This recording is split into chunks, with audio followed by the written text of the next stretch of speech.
अवधूत चिंतन श्री गुरुदेव दत्त श्री स्वामी समर्थ. तुम्हा सर्वांचं स्वामी मराठीमध्ये मी तुमचं खूप खूप स्वागत करते आणि आजच्या या व्हिडिओला सुरुवात करते. आजच्या व्हिडिओमध्ये आपण पाहणार आहोत की आपण बघा गणेशोत्सवानंतर अनंत चतुर्दशीपासून म्हणजेच 17 सप्टेंबरपासून पितृपक्ष सुरू होणार आहे. तर या दरम्यान आपल्या पूर्वजांची आणि पितरांची पूजा केली जाते. पितृपक्षाला श्राद्ध पक्षाच्या नावाने सुद्धा ओळखले जाते. काही ठिकाणी महाळ म्हणून सुद्धा ओळखलं जातं. श्राद्ध पक्षामध्ये पितृपूजा, पितृतर्पण आणि पिंडदान करणं सर्वात पुण्याचं काम मानलं जातं. असं म्हणतात की जे व्यक्ती श्राद्धाचं कार्य करतात त्यांना पितृदोषापासून मुक्ती मिळते आणि हे कार्य केल्याने पूर्वजांना मोक्ष प्राप्त होतो. हिंदू धर्मामध्ये बघा पितृपक्षाची वेळ फार महत्त्वाची मानली जाते. वर्षभरामध्ये आपण पितरांची कुठलीही सेवा नाही केली तरीसुद्धा चालेल, परंतु या पितृपक्षाच्या पंधरवड्यामध्ये 15 दिवस आपल्याकडून आपल्या पितरांची सेवा उपासना ही झालीच पाहिजे. तिथीनुसार पितरामध्ये श्राद्ध हे आपल्या हातून घडलंच पाहिजे.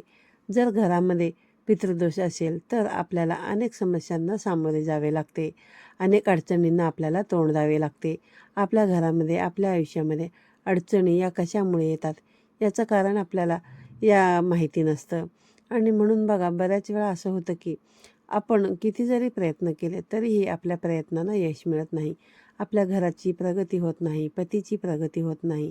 आपल्या घरामध्ये सतत भांडण, तंटा, कलह, मतभेद, आजारपण असतं. घरातल्या मुलांची प्रगती होत नाही. मुलं काहीतरी वाईट व्यसनी मार्गावरती जातात आणि घरामध्ये सतत आर्थिक तंगी आपल्याला जाणवत असते. घरामध्ये पैसा येत नाही. जरी आपल्या घरामध्ये पैसा आला तरी तो टिकत नाही. आपले पितृ आपल्यावरती नाराज असतात. अशावेळी आपण कितीही देवादेव केले, कितीही देवांची उपासना केली आणि आपण आपल्या पितरांची सेवा नाही केली तर आपल्याला देवी देवतासुद्धा जे आहे ना ते आपण केलेलं जे काही सेवेचं फळ आहे ते आपल्याला देत नाहीत. म्हणून आपल्याला बघा स्वामी केंद्रामध्ये सुद्धा सांगितलं जातं की सर्वप्रथम आपल्या पितरांची सेवा करा आणि मगच देवांची सेवा करा. म्हणूनच बघा या पितृपक्षामध्ये आपल्याला आपल्या पितरांची ही जी सेवा आहे ही सेवा नक्की करायची आहे. तसेच ज्या घरामध्ये बघा पितृदोष लागलेला नसतो त्या घराची भरभरून प्रगती होत असते. त्या घरातल्या मुलांची, त्या घरातल्या माणसांची, त्या घरातल्या प्रत्येक व्यक्तींची प्रगती होत असते. घरामध्ये अगदी आनंदाचं, उत्साहाचं वातावरण असतं. सुख, शांती, समृद्धी सर्व काही त्या घरामध्ये असतं. तुम्ही बऱ्याच वेळा पाहिलं असेल की शेजारचे किंवा आपले कोणी नातेवाईक असतात ते खूप कमी वेळेमध्ये ना खूप श्रीमंत होत असतात. त्यांच्याकडे सर्व काही असतं आणि बघा आपल्याला बऱ्याच वेळा असंही वाटतं की आपण सुद्धा त्यांच्यासारखेच कष्ट करतो, मेहनत करतो. मग आपल्याकडे म्हणावा तसा पैसा का येत नाही आणि जरी आला तरी तो टिकत का नाही, आपली प्रगती का होत नाही आणि बघा त्या व्यक्तीची प्रगती का होत राहते. बघा त्याचं कारण असं की त्यांच्यावरती त्यांचे पितृ जे आहेत ना ते प्रसन्न असतात आणि ते त्यांच्या पितरांची वेळेवरती सेवा उपासना करत असतात आणि यामुळे त्या घराची प्रगती जी आहे तर ती होत जाते. जेव्हा आपले पितृ हे आपल्यावरती प्रसन्न असतात तेव्हा आपले पितृ हे आपल्याला सुखी संसाराचे आशीर्वाद देत असतात आणि यामुळेच आपल्या कुटुंबाची प्रगती व्हायला सुरुवात होते. आणि म्हणूनच या पितृपक्षाच्या 15 दिवसांमध्ये आपल्या पितरांची सेवा ही आपल्या हातून झालीच पाहिजे. परंतु बघा ही सेवा करत असताना काही नियमांचे पालनसुद्धा करणे तितकेच महत्त्वाचे आहे. आजच्या या व्हिडिओमध्ये मी तुम्हाला अतिशय महत्त्वाची माहिती सांगणार आहे. बघा पितृपक्षाच्या काळामध्ये पितरांसाठी नैवेद्य बनवताना चुकूनही तुम्हाला ही एक जी भाजी आहे ती भाजी नैवेद्यामध्ये घ्यायची नाही आहे. 99% लोकांना ही जी गोष्ट आहे ती माहिती नाही. तर बघा कळत नकळत आपल्याकडून चुका ज्या आहेत ना होतात आणि ही भाजी नैवेद्यामध्ये घेतली जाते. तर ही भाजी जर घेतली तर आपले पितृ जे आहेत ते आपल्यावरती नाराज होतात आणि घरातून आपली लक्ष्मी जी आहे ती काढता पाय घेईल आणि आपल्याला पितृदोष जो आहे तो भोगावा लागेल. यामुळे आपल्या आयुष्यामध्ये अडचणी, संकटे, विघ्न येऊ नये म्हणून नैवेद्यामध्ये चुकून ही एक भाजी जी आहे ती घेऊ नका. या दिवशी बघा काही उपायसुद्धा करायचे असतात. हे मी तुम्हाला व्हिडिओमधून शेअर करणारच आहे. त्यामुळे हा व्हिडिओ जो आहे तो तुम्ही शेवटपर्यंत नक्की पहा. त्याचबरोबर तुम्ही जर चॅनलवरती नवीन असाल तर चॅनलला सबस्क्राईब करा, जेणेकरून यापुढे येणारे नवनवीन व्हिडिओचे नोटिफिकेशन तुम्हाला येतील आणि तुमचा एकही व्हिडिओ मिस होणार नाही. चला तर मग आपण व्हिडिओकडे वळूया.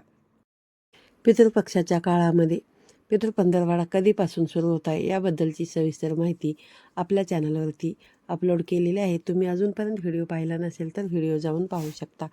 त्याची लिंक डिस्क्रिप्शन बॉक्समध्ये दिलेली आहे.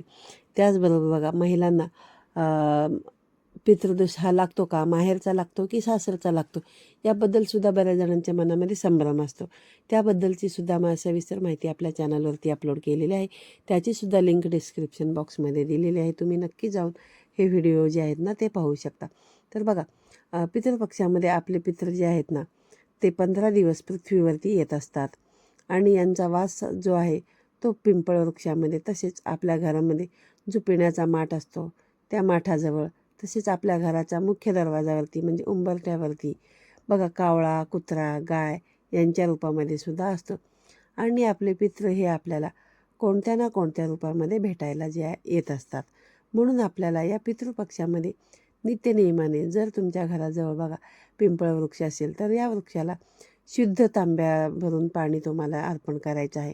आणि हे जल अर्पण करत असताना यामध्ये तुम्हाला चिमूटभर काळे तीळ आणि थोडेसे गंगाजल जे आहे ते टाकायचे आहे. आणि हे जे जल जे आहे ते तुम्ही नित्यनियमाने पिंपळाच्या वृक्षाला सकाळी अर्पण करायचं आहे. सायंकाळी अर्पण केलं तरी चालेल. आणि बघा, आपल्या पितरांचं तुम्ही नामस्मरणसुद्धा करायचं आहे. ओम पितृदेवताय नमः असं तुम्हाला म्हणायचं आहे. आणि हे जल अर्पण करून झाल्यानंतर 7 प्रदक्षिणा तुम्हाला पिंपळाच्या झाडाला ज्या आहेत त्या घालायच्या आहेत. आणि पितरांचं नामस्मरण करून तुम्हाला घरी यायचं आहे. तसेच पितृपक्षामध्ये ब्राह्मणांना भोजन आणि वस्त्रदान करून श्राद्ध करणंसुद्धा अतिशय शुभ मानलं जातं. तुम्हाला जर शक्य असेल तर तुम्ही हे सुद्धा करू शकता. तसेच या पितृपक्षामध्ये गाय, कावळा, कुत्रा आणि मुंग्यांना भोजन देणेसुद्धा लाभदायक मानले जाते. यामुळे बघा, प्रखर पितृदोष जर लागलेला असेल तर तो सुद्धा दूर होतो. त्यामुळे ज्या लोकांच्या कुंडलीमध्ये पितृदोष सांगितलेला आहे त्यांनी या पितृपक्षाच्या काळामध्ये पितृपंधरवाडामध्ये गाय जी आहे तर ते गायीला भोजन देऊ शकतात. तसेच धार्मिक ठिकाणी जाऊन तुम्ही पिंडदानसुद्धा करू शकता. या पितृपक्षाच्या काळामध्ये कुठलंही शुभकार्यसुद्धा केलं जात नाही, जसे की गृहप्रवेश हे वगैरे किंवा कोणाचं लग्न असेल हे सुद्धा आपण शुभकार्य जी आहेत ती करत नाही. हे सर्व कामे आपण पितृपक्षाच्या काळामध्ये करणं वर्ज्य मानतो. बघा त्याचबरोबर नवीन घरसुद्धा आपण या काळामध्ये घेत नाही, किंवा गाडी खरेदी करणे, सोने खरेदी करणे, कपडे खरेदी करणे, चपला, बूट इत्यादी ज्या काही महत्त्वाच्या वस्तू आहेत ना हे खरेदी करणं आपण वर्ज्य मानलं जातं. म्हणूनच तुम्हाला या गोष्टींची जर खरेदी करायची असेल तर पितृपक्षाच्या अगोदरच खरेदी करू शकता, किंवा पितृपक्ष संपल्यानंतर तुम्ही या ज्या वस्तू आहेत त्या खरेदी करू शकता. परंतु या पितृपक्षाच्या काळामध्ये वस्तूंची खरेदी जी आहे ती तुम्हाला करायची नाही. बघा, या पितृपक्षाच्या काळामध्ये आपण पितरांसाठी जो काही नैवेद्य बनवणार आहोत या नैवेद्यामध्ये आपल्याला कांदा, लसूण जो आहे तर तो वापरायचा नाही. कारण कांदा आणि लसूण हे तामसिक पदार्थ आहेत. या पदार्थांचा उपयोग जो आहे तर तो पितरांसाठी नैवेद्य करताना वापरू नये. तसेच तुम्हाला जर शक्य असेल तर या 15 दिवसामध्ये तुम्हाला कांदा आणि लसूण हा तुम्ही पूर्णपणे वर्ज्य देखील करू शकता. त्याचबरोबर नेहमी नैवेद्यामध्ये बघा आपल्याला कोबीचा समावेश करायचा नाही आहे. कोबीची जी भाजी असते ना त्या भाजीचा आपल्याला या नैवेद्यामध्ये समावेश जो आहे तो करायचा नाही आहे. या पितृपक्षामध्ये घरामध्ये सुद्धा कोबीची भाजी बनवू नये, तसेच सेवनसुद्धा करू नये अशी धार्मिक मान्यता आहे. त्याचबरोबर बघा, या नैवेद्यामध्ये वांग्याची जी भाजी असते ते वांग्याच्या भाजीचा सुद्धा समावेश करायचा नाही. तर वांगे जे असतात ते सुद्धा तुम्हाला वापरायचं नाही. तसेच घरामध्ये सुद्धा आपल्याला 15 दिवस वांग्याच्या भाजीचं सेवन जे आहे ते करू नये असं सांगितलं जातं. त्यामुळे वांगंसुद्धा पूर्णपणे आपल्याला वर्ज्य ठेवायचे. त्याचबरोबर काळे चणे म्हणजे काळे हरभरे जे असतात ते सुद्धा तुम्हाला या ठिकाणी वापरायचे नाही आहेत. घरामध्ये सुद्धा या चण्यांची भाजीचं सेवन करू नये असे म्हटले जाते. कारण खास करून लहान मुलांना ना चण्याची भाजी भरपूर आवडते. त्यामुळे चण्याची भाजीसुद्धा जी आहे ना या पितृपक्षाच्या काळामध्ये बनवणं वर्ज्य केलं पाहिजे.